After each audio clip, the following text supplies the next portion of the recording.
O Afeto que Alimenta, de Paulo César Pereira, lido por Paola Poliana. Capítulo 4.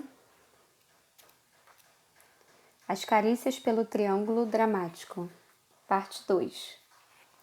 Vamos agora abordar a outra posição, a de salvador. A pessoa que se comporta com as atitudes de um salvador age como alguém solícito, isso é, que está sempre disposto a fazer alguma coisa por outrem. Em princípio, parece ser uma posição saudável. Entretanto, essa pessoa está sempre disposta a fazer algo por alguém, mesmo que não esteja precisando, nem desejando, nem tampouco pedindo.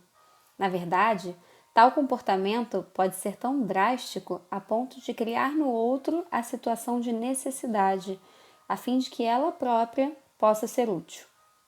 Se propõe a resolver o problema que é do outro, mas apenas em parte, pois se solucioná-lo totalmente não será mais útil e assim não receberá as carícias condicionais como forma de reconhecimento pelo que faz. Sendo assim, passa nas entrelinhas as seguintes mensagens: não cresça, não seja saudável, não seja independente, pois eu necessito que você continue precisando de mim.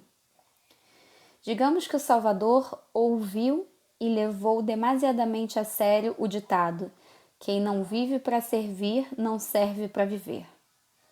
E ele tem dificuldade em dizer não, pois se assim o fizer, não fisgará uma vítima para lhe ser útil. Por isso se torna aquele que empresta o carro, o talão de cheques, o cartão de crédito e faz crediário para outros, em seu nome. Agindo dessa forma, obtém carícias condicionais, ou seja, aquelas que são recebidas pelo fazer. O salvador pode ter uma fantasia de não acreditar que pode ser amado pelo que é. Não acredita que possa receber carícias incondicionais, logo precisa fazer algo para obtê-las. Portanto, procura sempre fazer algo para ser notado, como uma pessoa sempre prestativa. Por serem posições inconscientes, age sem perceber o que está fazendo, assim como a vítima. Costumo dizer que o salvador é um agiota afetivo.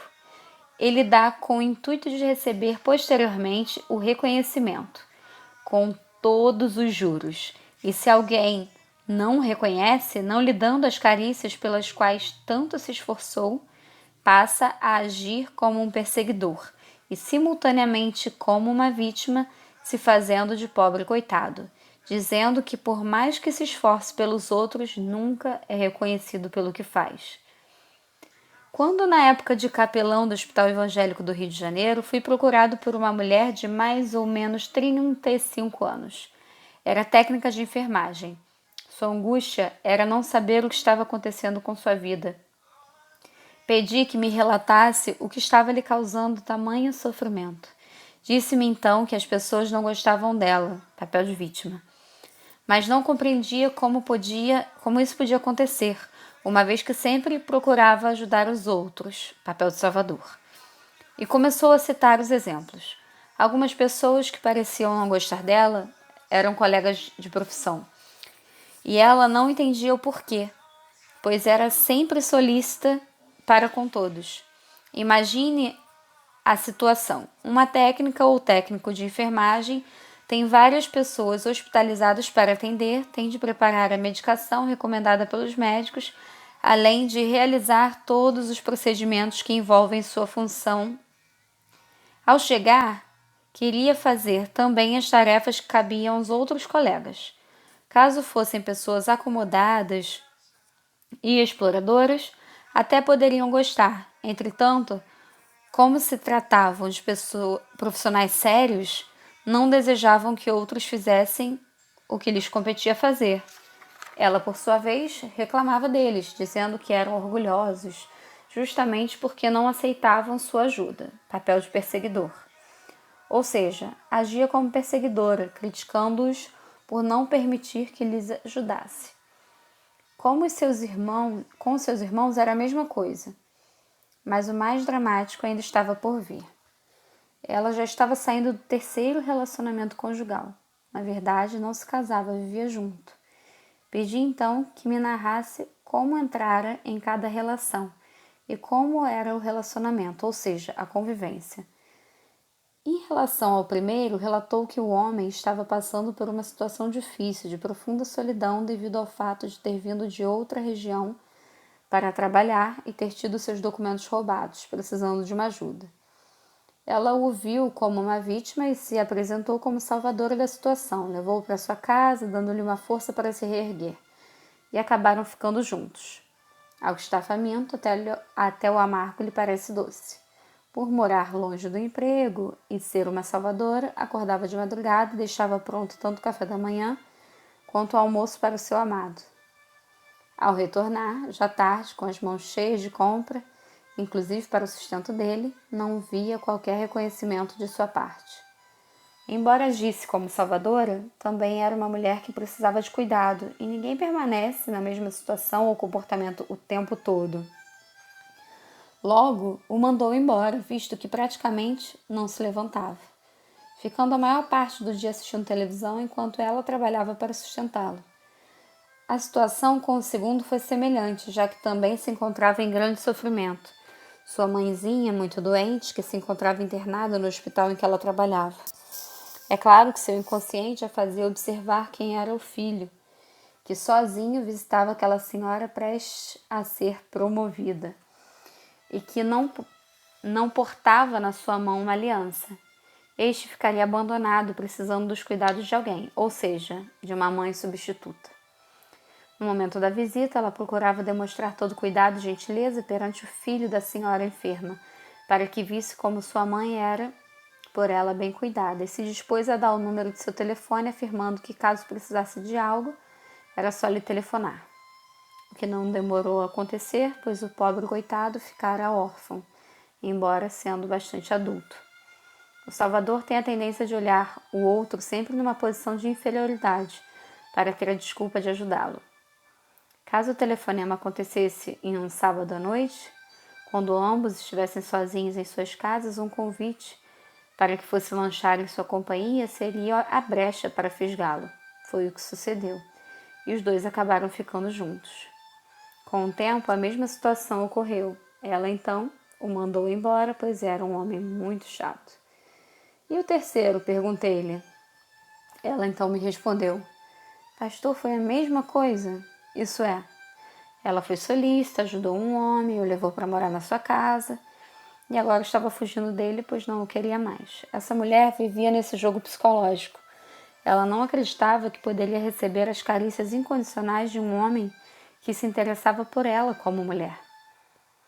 Mas como tal interesse poderia existir se ela sempre se apresentava como a grande mãe, capaz de resolver o problema do homem frágil e desamparado?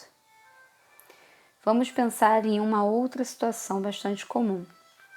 Uma jovem mulher fica viúva e resolve criar seus filhos sozinha, dizendo que jamais amaria outro homem como amou seu falecido esposo.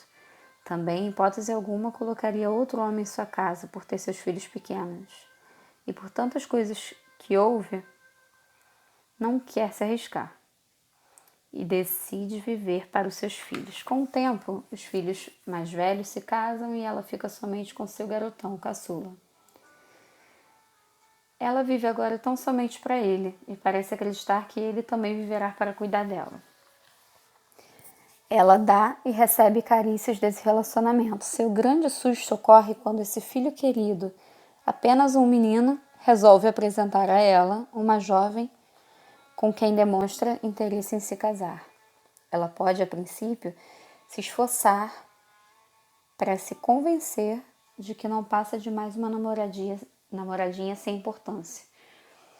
Mas como a situação realmente se encaminha para algo mais sério, procura criar o seu plano de ação.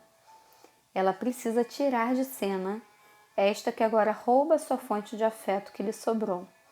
Algumas frases de desqualificação para com a namorada do filho podem ser pronunciadas e desde cedo já coloca que não sabe porquê, mas não sente que a menina é uma boa pessoa para com ele se casar e chega a afirmar coração de mãe não se engana. A situação pode ser tão sofrida para ela que alguns sintomas emocionais podem começar a afetá-la. Provavelmente, um abatimento cai sobre sua alma.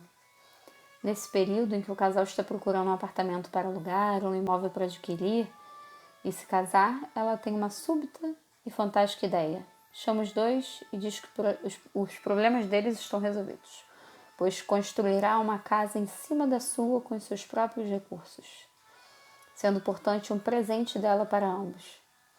Embora fale com todo entusiasmo, percebe que o semblante da noiva demonstra contrariedade.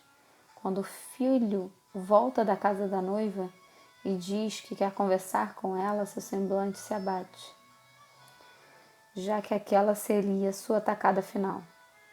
Ao ouvir a negativa do filho, afirma não entender o motivo de a jovem não gostar dela, uma vez que faz de tudo para se aproximar, e que seria para ambos uma mãe, pois acredita que o casamento do filho ela não o perde, mas ganha uma filha.